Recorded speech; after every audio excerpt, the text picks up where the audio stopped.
కడపలో రాత్రి నుంచి వర్షం కురుస్తోంది. ఎడతెరిపి లేకుండా కురుస్తున్న వర్షం కారణంగా పలు ప్రాంతాలు పూర్తిగా జలమయమయ్యాయి. అటు కోఆపరేటివ్ కాలనీలో కురుస్తున్న వర్షాలకు ఓ భారీ వృక్షం కూలింది.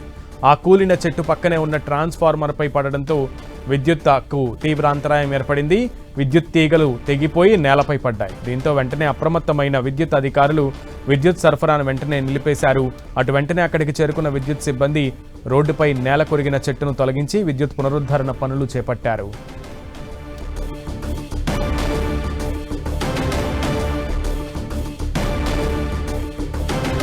కడప జిల్లాలో భారీగా వర్షం పడుతోంది. ఎడతెరిపి లేకుండా కురుస్తున్న వర్షంతో కరెంటుకి అంతరాయం ఏర్పడింది. భారీ వృక్షాలు నేలకొరగడం కూడా మనకి దృశ్యాలు కనబడుతున్నాయి. పూర్తి సమాచారం మా ప్రతినిధి సురేందర్ అడిగి తెలుసుకుందాం. సురేందర్.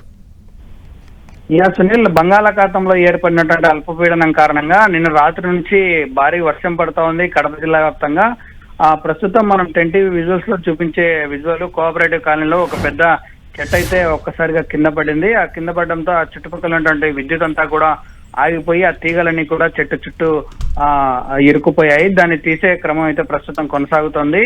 జిల్లా వ్యాప్తంగా కురుస్తున్నటువంటి వర్షాల కారణంగా ఎక్కడా కూడా ఈ పెద్ద పెద్ద చెట్లు అలాగే పిడుగులు పడే ప్రాంతాల్లో జనసంచారం లేకుండా ముందస్తు జాగ్రత్తలు తీసుకుంటున్నారు. అంతేకాకుండా ఈ జలాశయాల దగ్గర నదీ పరివాహక ప్రాంతాలకు కూడా హై అలర్ట్ కూడా ప్రకటించారు. ఎందుకంటే తుఫాన్ ప్రభావం ఈ రోజు నుంచి ఇంకా ఎక్కువయ్యే అవకాశం ఉందని చెప్పి వాతావరణ శాఖ చెప్తున్నటువంటి తరుణంలో ఇటు దక్షిణ రాయలసీమలో కూడా కడప, అనంతపురము, చిత్తూరు ఈ 3 ప్రాంతాలు ఎక్కువ ఎఫెక్ట్ ఉందని తెలిసిన కారణంగా కలెక్టర్ శ్రీధర్ కూడా కంటిన్యూగా ఈ మానిటరింగ్ చేస్తా ఉన్నారు. ప్రస్తుతం కోఆపరేటివ్ కాలనీలతో పాటు పక్కనే ఉన్నటువంటి ఒక 2 ఇళ్లు కూడా డ్యామేజ్ అయ్యాయి.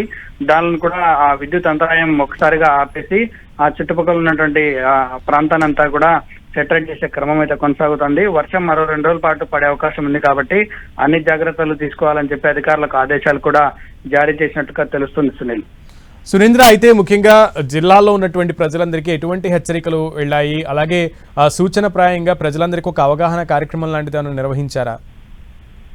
ఈ రోజు మార్నింగ్ 10:30 ప్రాంతంలో కలెక్టర్ అధికారులతో ప్రత్యేక సమీక్ష సమావేశం కూడా ఏర్పాటు చేశారు. తుఫాన్ ప్రభావం పెరిగే అవకాశం ఉంది కాబట్టి నదీ పరివాహక ప్రాంతాల్లో ఉన్నటువంటి వ్యక్తులు జలాశయాల్లో దిగకుండా, అలాగే మత్స్యకారులందరూ కూడా వేటకు వెళ్ళొద్దని చెప్పి జాగ్రత్తలు చెప్పారు. అలాగే రైతులకు కూడా ముఖ్య సూచనలు చేశారు. జలాశయాల నుంచి బోర్ల ద్వారా నీళ్లు తీసుకునేటువంటి రైతులు కూడా జాగ్రత్తగా ఉండాలి. ఎందుకంటే ఎగువ నుంచి భారీ వరద వచ్చే అవకాశం కూడా ఉంది కాబట్టి నదీ పరివాహక ప్రాంతాలని ఎక్కువగా జాగ్రత్తలు తీసుకోవాలని చెప్పడంతో పాటు అటు రైతులకు ఇటు జలాశయాల దగ్గర జన సంచారం లేకుండా ఉండాలి. అలాగే విద్యుత్ ఏదైనా ప్రమాదం జరిగే సమయంలో వెంటనే చర్యలు తీసుకునే దిశగా ఇటు విద్యుత్ అధికారులతో కూడా ప్రత్యక్ష సమీక్ష సమావేశాలు ఏర్పాటు చేశారు.